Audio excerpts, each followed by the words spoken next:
Anggota OPM masuk Timika ingin balas dendam, ini sosok yang mereka cari. Laporan intelijen menyebutkan pentolan organisasi Papua Merdeka, OPM, Namek Murid dan beberapa anggota organisasi tersebut memasuki wilayah Kuala Kencana. Selain itu, para anggota OPM dilaporkan tersebar di wilayah Jayanti, SP12, SP7, dan Kuamki Narama.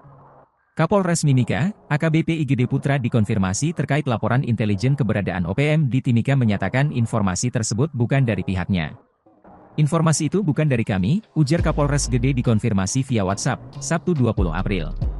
Sejumlah anggota OPM dilaporkan turun dari Beoga. Kedatangan mereka sebagai buntut kematian Abu Bakar Kogoya yang ditembak aparat gabungan di Tembagapura beberapa waktu lalu. Aparat keamanan menembak mati dua anggota kelompok kriminal bersenjata atau KKB, Abu Bakar Kogoya dan Demianus Magai, di distrik Tembagapura, Kabupaten Mimika, Papua Tengah, Kamis, 4 April 2024. Abu Bakar tercatat pernah terlibat dalam aksi penembakan di kawasan kantor PT Freeport Indonesia di Kuala Kencana pada Maret 2020. Dalam keterangan lain, Kepala Operasi Damai Kartens Komisaris Besar Faisal mengungkapkan, Abu Bakar Kogoya alias Abu Bakar Tabuni tercatat terlibat dalam sejumlah aksi kekerasan di Intan Jaya dan Mimika. Salah satunya, saat Abu Bakar terlibat dalam penembakan sejumlah karyawan PT Freeport Indonesia di kawasan perkantoran Kuala Kencana, Mimika, pada 30 Maret 2020. Lalu siapa sosok yang mereka cari di Timika?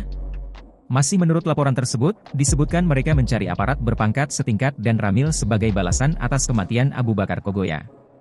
Bahkan saat berada di samping Ban Beri SP3, salah seorang anggota OPM hendak menembak seorang perwira TNI menggunakan pistol namun batal.